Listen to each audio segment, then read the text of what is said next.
गजब गुण से हौद से नाही आजची. शेवटी काय भूमिका मांडायच्या त्यांनी मांडलेल्या आहे.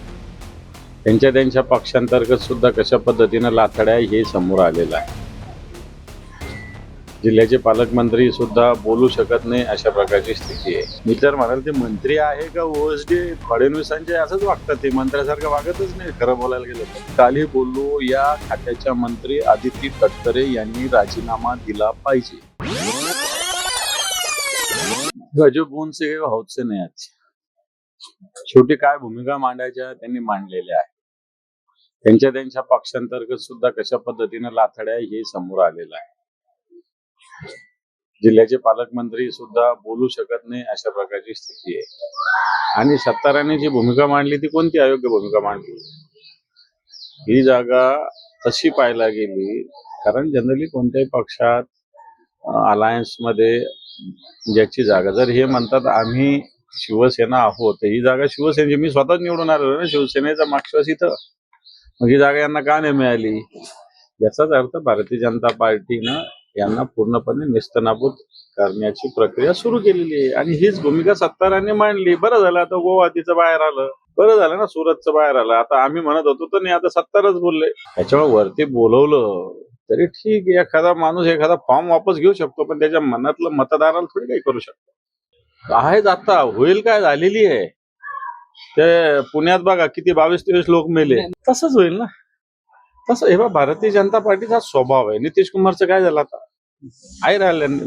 मुख्यमंत्री कोणा झाला, भाजप झाला. नितीश कुमारचा से सुद्धा राहणार नाही येणारा विधानसभेला. गोव्यामध्ये मगोपचं काय झालं, काहीतरी राहिलं, बिलकुल राहिलेलं नाही.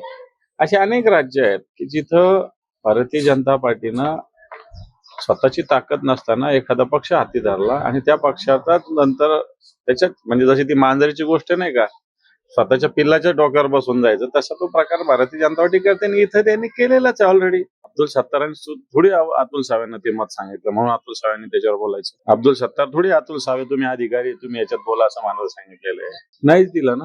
अतुल सावे एका मोठ्या खात्याचे मंत्री आहेत. मी तर म्हणाल ते मंत्री आहे का ओएसडी फडणवीसांचे असंच वागतात, ते मंत्र्यासारखं वागतच नाही खरं बोलायला गेलं तर. मंत्र्यांचा कसा रोब असतो, मंत्र्याचा कसा धाक असतो, वाटतं ते कुठे अतुल सावेने दाखवला, या संभाजीनगरच्या हितासाठी दाखवलेलाच नाही. एक फडणवीस सांगेल आणि हे डोलेल, अशा पद्धतीने एवढंच त्यांचा रोल दिसतो ओव्हरऑल. हे ह्याचं होणार हे अतिरेकी बहुमत प्राप्त झाल्यानंतर, अतिरेकी सत्ता प्राप्त झाल्यानंतर हा असंतोष हा होतच असतो.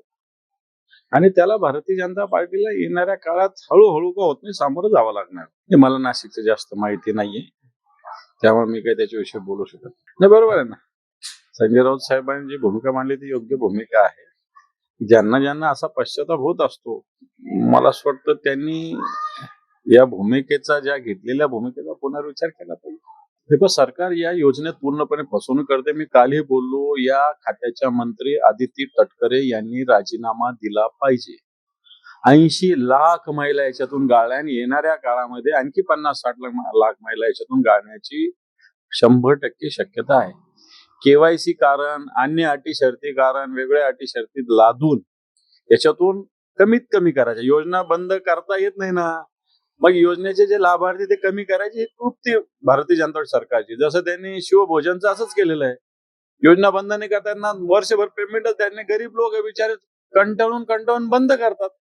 तसंच आता लाडकी बहीण मध्ये काहीतरी वेगळी अट शर्त, माहेरचं सासरचं आधार कार्ड, हे लिंकिंग ते लिंकिंग, नोकरी, भाऊ बहीण जाऊ सगळं काढायचं आणि एक एक एक कमी करायची. मला वाटतं या सिस्टीमने 80 लाख कमी झाले, आणखी येणाऱ्या काळामध्ये 50-60 लाख कमी होतील.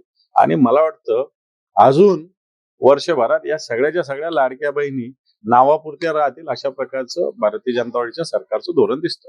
स्वागत आहे, लवकरात लवकर निर्णय घेतला पाहिजे, कारण आंदोलकांनी जी भूमिका घेतली होती त्या भूमिका समाजासाठी घेतल्या होत्या.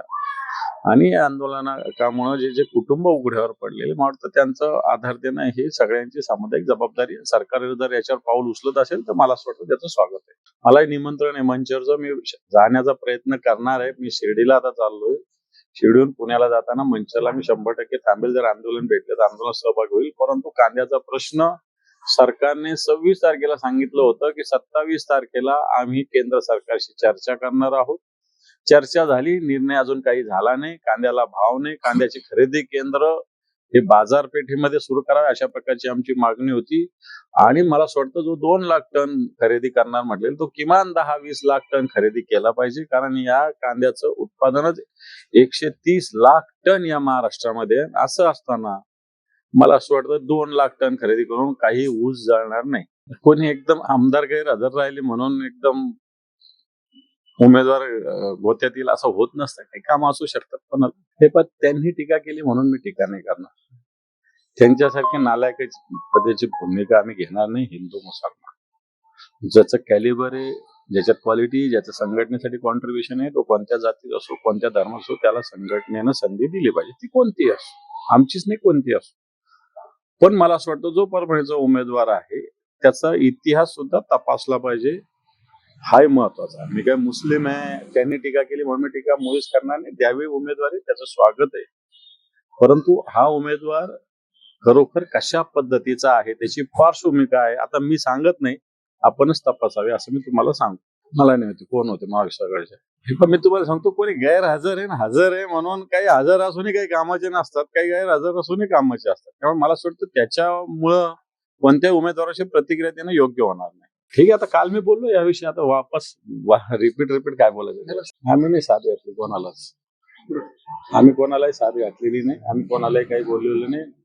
अजून 4 तारखेला विड्रॉ नंतर आम्ही कोणाला साथ घालायची, कोणाला काय करायचं ते करू. आता नाही करत, अजून नाही, 4 तारखेला. हे पण अशा भेटीगाठी, आपलं शहर एवढंच आहे, त्याच्यामुळे भेटीगाठी सगळ्यांच्या. आता काल समजा मी अतुल सावेंशी भेटलो, भुमरेंशी भेटलो, सगळ्या भाजपच्या आमदारशी भेटलो. आता फॉर्म भरताना सगळे भेटले म्हणून काय लगे भेटी झाल्या म्हणजे काय लगे खूप लगे राजकीय झाला असा त्याचा अर्थ काढण्याची गरज नाही. कल्याण काय जर अब्दुल सत्ताना भेटले असेल तर त्याच्यात काय विशेष आहे. आम्ही सगळेच एकमेकांना भेटत असतो या जिल्ह्यामध्ये. आम्ही काय एकमेकांचे दुश्मन थोडे, विरोधक आहोत राजकीय. तर भेटलं तर काय त्याच्यात प्रॉब्लेम आहे.